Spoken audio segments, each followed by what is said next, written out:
Shalom, selamat siang. Saya akan menjelaskan struktur anatomi organ sistem pencernaan, respirasi atau pernapasan, ekskresi, sirkulasi, sistem rangka dan otot pada kelas reptil. Sebelumnya saya akan memperkenalkan nama saya. Nama saya Iun Julita Mapanju, NIM 23200019, kelas A, Prodi Pendidikan Biologi, Fakultas Keguruan dan Ilmu Pendidikan. Tujuan dari pembuatan video ini adalah untuk memenuhi tugas mata kuliah anatomi hewan. Saya akan menjelaskan sistem pencernaan pada kelas reptil. Sistem pencernaan reptil serupa dalam rencana umum dengan semua vertebrata yang lebih tinggi. Ini termasuk mulut dan kelenjar ludahnya, kerongkongan, lambung dan usus, dan berakhir di kloaka. Dari beberapa spesialisasi sistem pencernaan reptil, evolusi sepasang kelenjar ludah menjadi kelenjar racun pada ular berbisa adalah yang paling luar biasa. Sistem pencernaan reptil juga memulai pencernaan di mulut, lalu dikunyah dengan giginya, lanjut ke kerongkongan, lambung, usus, dan kloaka.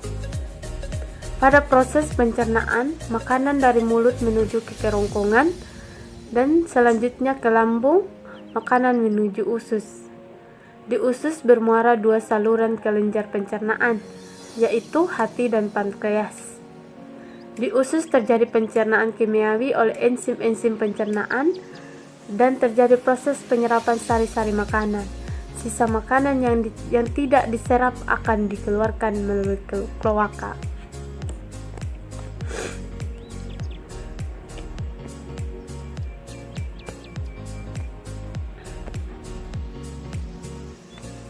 Bagian-bagian organ pada sistem pencernaan kelas reptil. Di sini saya ambil buaya. Bagian yang pertama yaitu mulut, kerongkongan, hati, lambung, usus, kloaka.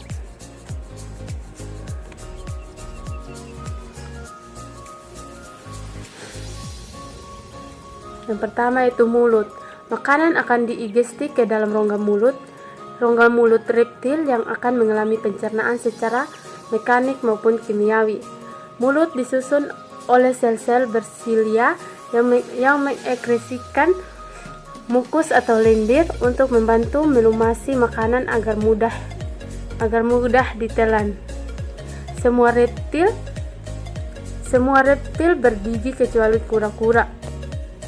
Perlekatan gigi itu ada yang arkodon, pleurodon, pekodon. Di dalam cavus oris terdapat dentis yang membentuk kanus. Pada buaya tidak kita jumpai dentis platina. Pada reptil terdapat gigi telur untuk merobek cangkang telur ketika menetas, yang kemudian gigi telur tersebut akan tinggal sendirinya pada saat dewasa. Kemudian kerongkongan. Kerongkongan pada reptil lebih panjang, mempunyai lekukan-lekukan longitudinal dan berfungsi untuk menelan makanan sebelum masuk ke dalam tubuh. Kemudian hati. Hati pada kelas reptil bentuknya jelas, lebih panjang. Hati pada reptil memiliki dua lobus dan berwarna kemerahan. Jantung empedu terletak pada tepi sebelah kanan hati. Fungsi hati adalah memproduksi empedu untuk membantu dalam pencernaan. Kemudian lambung. Lambung ini akan meneruskan pencernaan dari mulut. Dinding-dinding lambung melepaskan enzim-enzim pencernaan dan getah lambung kemudian membantu memecah senyawa protein. Intestinum atau usus halus. Usus halus merupakan organ terpanjang pada sistem pencernaan. Duodenum merupakan bagian usus halus yang pertama kali menerima makanan dari lambung. Usus besar. Usus besar ini terdapat sekum yang pendek yang membatasi antara usus halus dan usus besar. Sekum berkembang baik pada reptil pemakan tumbuhan. Di dalam usus besar Reptil mengalami pembusukan dan pengurangan kadar air. Dinding-dinding sel usus besar menyerap kelebihan air dan nutrisi penting yang belum diserap di bagian ileum. Dan terakhir, kloaka. Kloaka adalah satu-satunya lubang yang berfungsi untuk saluran pencernaan, urin, dan genital pada spesies hewan tertentu.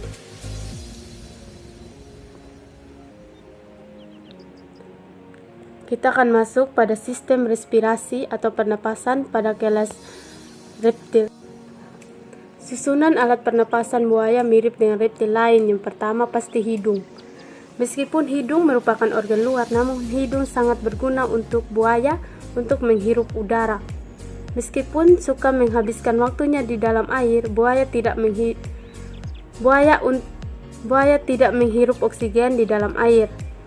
Udara akan dihirup pada fase inspirasi melalui lubang hidungnya. Udara juga dapat masuk melalui mulut buaya.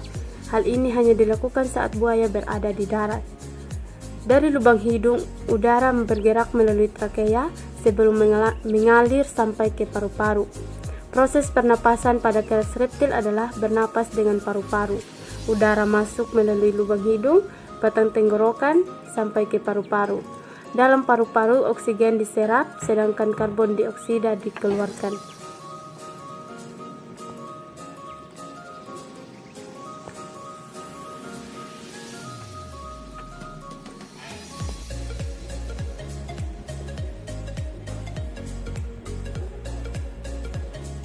Sistem pernapasan pada kadal. Di sini ada lubang hidung, glotis, trakea, tulang rusuk, dan paru-paru.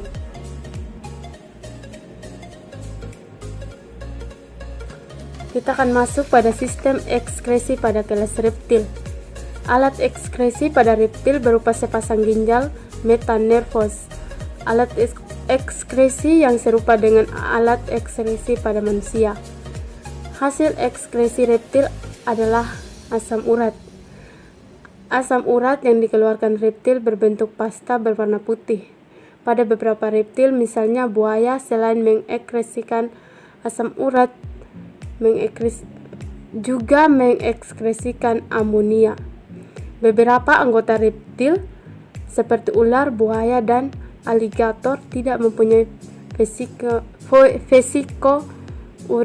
urinaria, sehingga asam urat keluar bersama fases.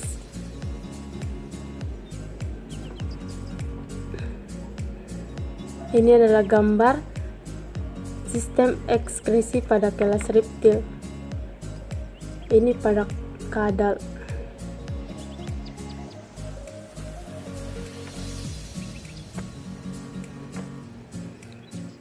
Alat ekskresi pada kelas reptil. Yang pertama, ginjal. Ginjal merupakan ekskresi yang paling dominan pada reptil. Sistem pembuangan urin juga merupakan sistem ekskresi yang paling dominan pada reptil. Yang kedua, metanervos. Metanervos ginjal akan menyaring urin yang sudah masuk. Ketiga, ureter. Ureter adalah organ berbentuk saluran pipa yang berfungsi mengalirkan urin dari ginjal ke kantong kemih. Yang keempat, kloaka. Kloaka berfungsi sebagai satu-satunya lubang untuk saluran pencernaan urin dan genital pada spesies hewan tertentu.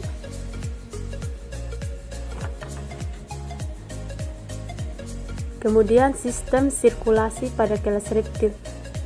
Peredaran darah reptil mengalirkan darah dari paru-paru ke jantung, lalu dialirkan kembali ke seluruh tubuh.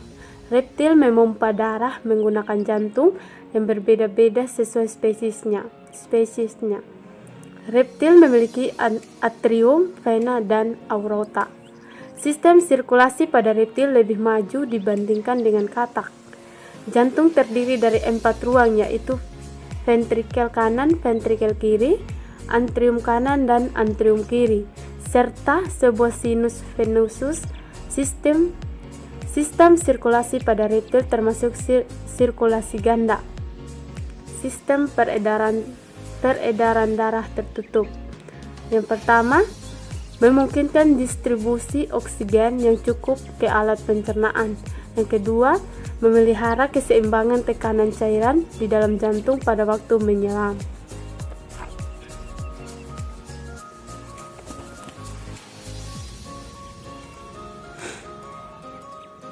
Bagian sistem sirkulasi darah pada reptil. Yang pertama ada paru-paru, kedua ada antrium kanan, antrium kiri, ventrikel kiri, ventrikel kanan, kemudian ada organ-organ tubuh. Saya akan menjelaskan sistem sirkulasi darah pada reptil. Sistem sirkulasi darah pada reptil termasuk sistem sirkulasi darah ganda. Darah dari vena yang kaya CO2 masuk ke jantung melalui sinus venosus ke bagian antrium kanan, lalu ventrikel kanan. Kemudian darah dipompa menuju paru-paru. Darah dari paru-paru yang kaya O2 masuk ke antrium kiri, dilanjutkan ke ventrikel kiri. Darah dari ventrikel kiri dipompa keluar melalui aorta menuju ke seluruh tubuh. Sekarang kita akan masuk pada sistem rangka dan otot pada kelas reptil. Sistem rangka reptil terdiri endoskeleton dan eksoskeleton. Eksoskeleton berupa sisik pada kadal atau karapaks pada kura-kura. Endoskeleton terdiri atas rangka aksial dan rangka apendikular. Skeleton aksial terdiri dari tengkorak, kolumna, vertebralis, sternum, dan rusuk. Sedangkan skeleton apendikular terdiri dari gelang bahu, alat gerak bagian anterior yang terdiri atas humerus, radius, dan ulna karpal, falang, dan ujung akhir terdapat cakar.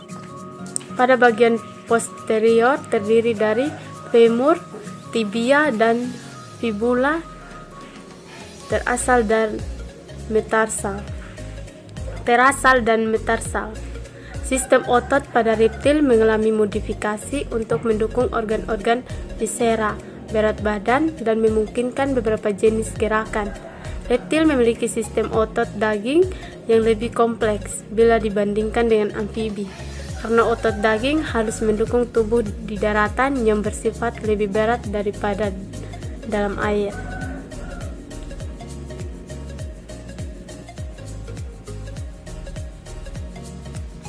Sistem rangka pada reptil. Yang pertama ada tengkorak, kedua radius, ketiga humerus, keempat tulang jari, kelima ulna, keenam tulang belikat, ketujuh tulang rusuk, kedelapan tulang belakang, kesembilan tulang betis, kesembilan tulang panggul, kesepuluh tulang betis, 11 tulang ruas jari, 12 tulang telapak kaki, dan terakhir tulang paha. Saya akan menjelaskan bagian-bagian dari rangka reptil. Yang pertama, tengkorak. Tengkorak reptil berbentuk agak piramida, meruncing ke arah kranial dan memipih dalam arah dorsoventral. Tempurung kepala yang bermoncong panjang merupakan tulang yang keras pada hewan dewasa. Pada rahang bawah yang panjang terdapat pada sendi tulang kuadrat yang telah bersatu dengan tulang kranium. Fungsinya adalah untuk melindungi otak. Yang kedua, humerus. Humerus adalah tonjolan bulat yang halus di bagian lateral permukaan artikular distal humerus. Fungsinya sebagai alat gerak pasif. Yang ketiga, radius. Tulang pengumpil atau radius merupakan tulang pipa dengan sebuah batang dan dua ujung serta lebih pendek daripada tulang hasta. Fungsinya untuk mengatur pergerakan tangan bagian bawah. Yang keempat, tulang jari. Tulang jari yaitu tulang yang menghubungkan antara bagian jari dengan bagian tulang. Fungsinya sebagai rangka anggota gerak di bagian atas. Yang kelima, ulna. Ulna merupakan tulang panjang di bagian medial lengan bawah, sejajar dengan tulang pengumpil. Fungsinya untuk mendukung aktivitas dengan cara keseluruhan. Keenam, tulang rusuk. Tulang rusuk pada kadal pendek yang bebas atau cotae cervicalis. Yang ketujuh, tulang belikat. Tulang belikat fungsinya adalah melenturkan badan kadal. Tulang belikat adalah tulang yang berada di bahu dan menghubungkan tulang selangkah. Yang terakhir, tulang ruas jari. Fungsinya adalah untuk merambat dan berjalan dengan cepat.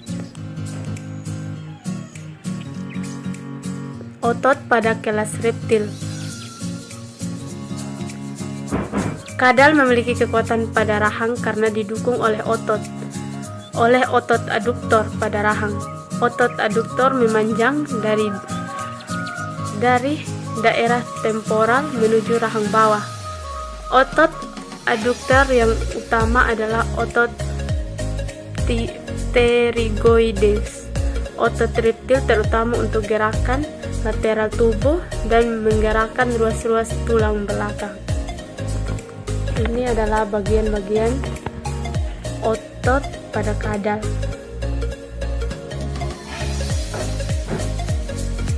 Sekian penjelasan dari saya tentang kelas reptil.